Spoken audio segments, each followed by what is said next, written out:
kita semua mencerminkan kemuliaan Tuhan dengan muka yang tidak berselubung. Dan karena kemuliaan itu datangnya dari Tuhan yang adalah roh, maka kita diubah menjadi serupa dengan gambarnya dalam kemuliaan yang semakin besar. Puji Tuhan. Kalau kita hidup di dalam firman-Nya dan roh Tuhan, satu saat kita bercahaya, karena firman roh kudus itu adalah cahaya terangnya Tuhan yang masuk ke dalam gereja Tuhan.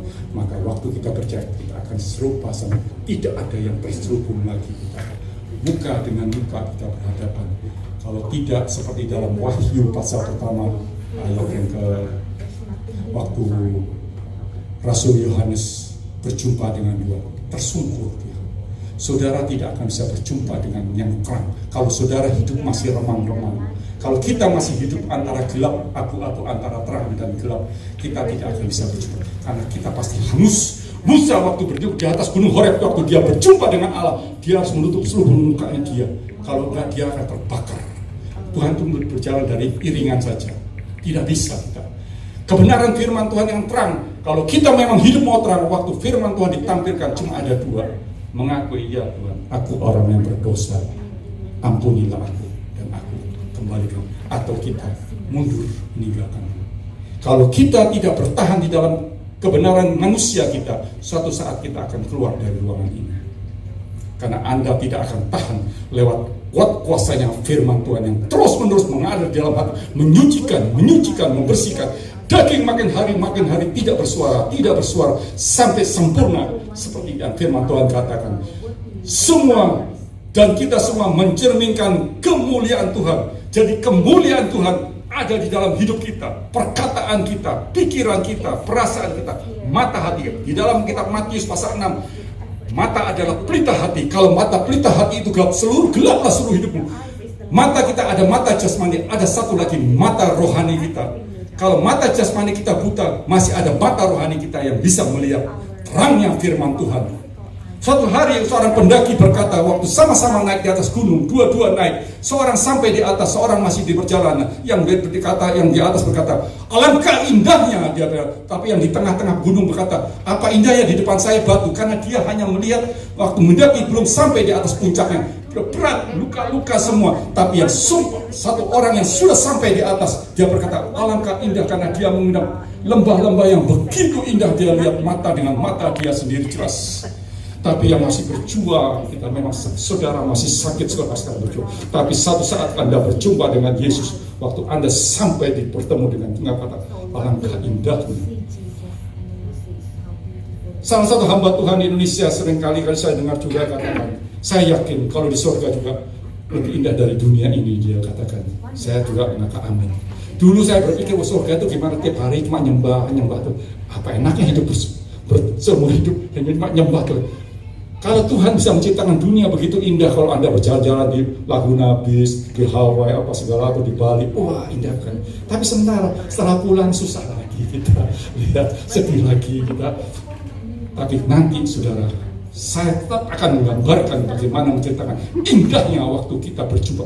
Belum sampai di sana, sekarang aja kalau Anda setiap hari berjumpa dengan pribadi itu di dalam roh dan kebenarannya, roh dengan firman-Nya selalu kita baca dan memberi kekuatan, kita sanggup berjalan satu hari. Kalau hari ini sudah saudara saya adalah hari yang terakhir, kan pastikan saudara besok saudara bersama dengan Yesus di surga. Dan Tuhan akan berkata, kemarilah anakku yang kukasihi semua, karena engkau sudah menerima upahmu. Ya, kita terus. Sebab itu, kalau Anda sudah mendengar firman Tuhan itu, ada ayat satu berkata di dalam Lukas 8 ayat 18. Lukas 8 ayat 18. Bisa dibuka dulu. Karena itu perhatikanlah cara kamu mendengar, karena siapa yang mempunyai kepadanya akan diberi, tetapi siapa yang tidak mempunyai daripadanya akan diambil juga apa yang dianggap ada padanya. Perhatikan cara kamu mendengar apa? Mendengar firman Tuhan. Tuhan memberikan 1 talenta, ada perumpamaan 2 talenta dan 5 talenta. Ini sebenarnya gambaran daripada itu. Engkau diberikan 1 talenta, tak simpen, yang penting saya selamat, yang lain bodoh amat. Tidak saudara, karena firman Tuhan, waktu kamu mendengar, kamu memperdagangkan firman Tuhan. aku menyaksikan, aku mendapat berita kabar sukacita tentang keselamatan, ada kasih mereka, sehingga orang lain bisa boleh diselamatkan, tertolong seperti kita juga tertolong. Maka Tuhan katakan, Tuhan akan tambahkan, akan berikan tambahan. Tapi kalau Anda sudah malas, nggak pernah baca firman, terus main itu sudah datang ke gereja sebentar datang, seperti kapal selam ya, seperti tomat pagi tobat malam umat gitu. Gimana saudara bilang kita saya mau minta ditambahkan? Ada yang di dalam diri kita Tuhan ambil dan Tuhan berikan kepada yang lain. Saudara, ingat itu ya. Kita terus, waktu berjalan terus. Yang bisa nggak habis.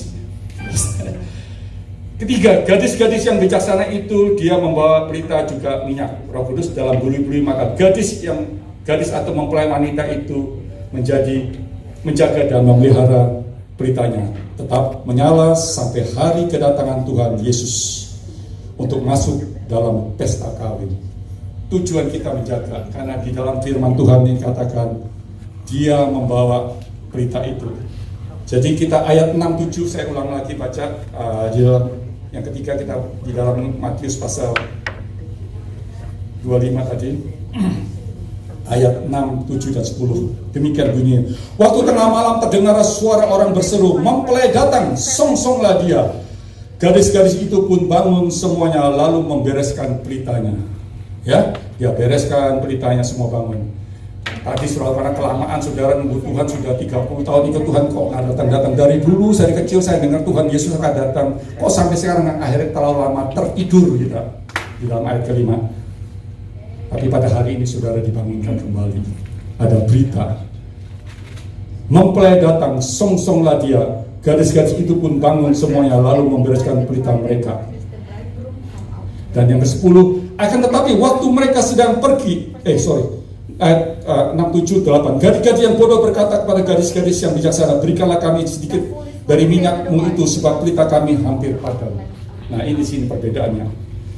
Kalau kita hidup di dalam terangnya firman Tuhan, yaitu dengan minyak yang ada buli-bulinya, dengan kita hidup di dalam firman Tuhan yang tidak mempunyai cadangan minyak, ini yang jadi perbedaannya nanti di sini. Dia kehabisan minyak pada hari kedatangan Tuhan.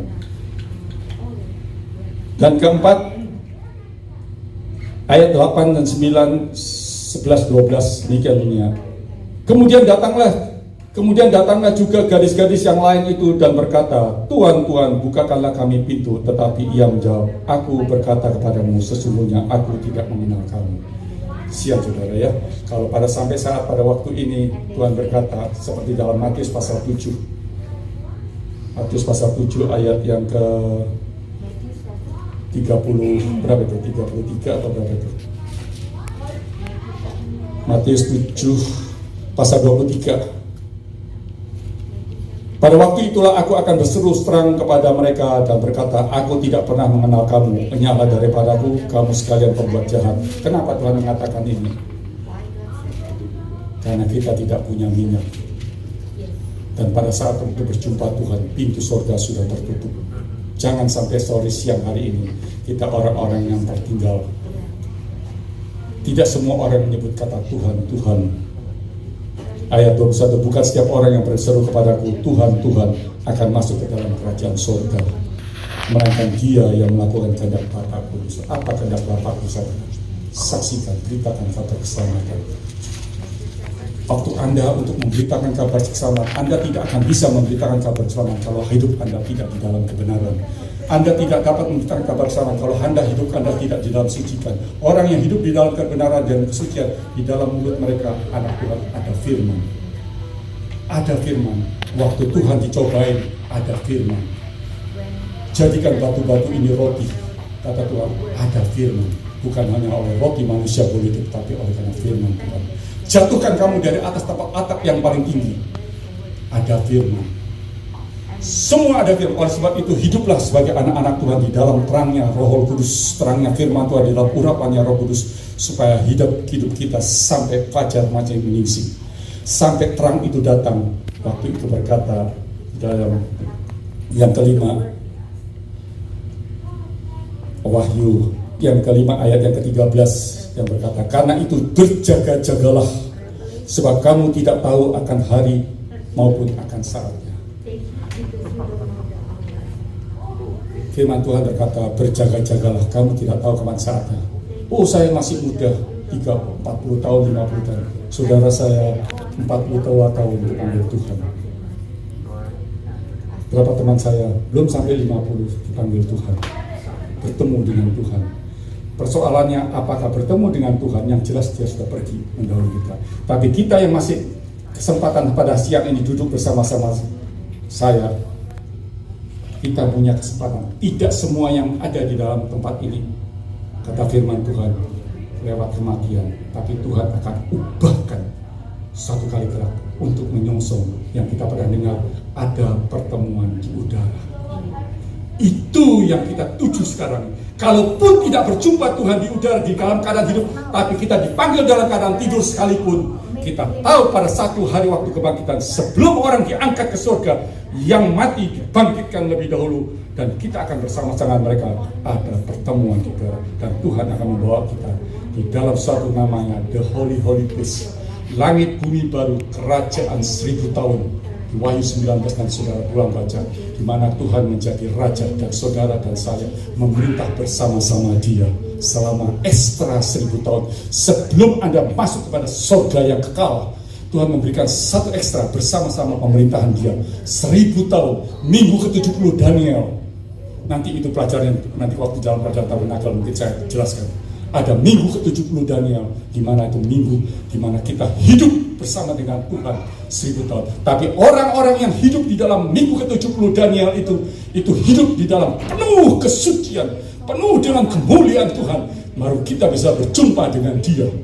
Karena waktu-waktu ini, waktu yang singkat ini, kita pakai sebaik-baiknya supaya kita punya kesempatan waktu hari karena trompet Tuhan berbunyi, kita berangkat bersama-sama dengan orang-orang kudusnya. Oh haleluya. Saudara tidak mengalami kematian. Saudara rindu?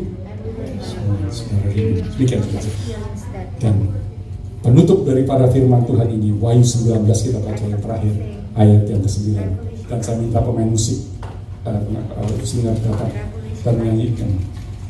Wahyu 19 ini dari ayat yang menjadi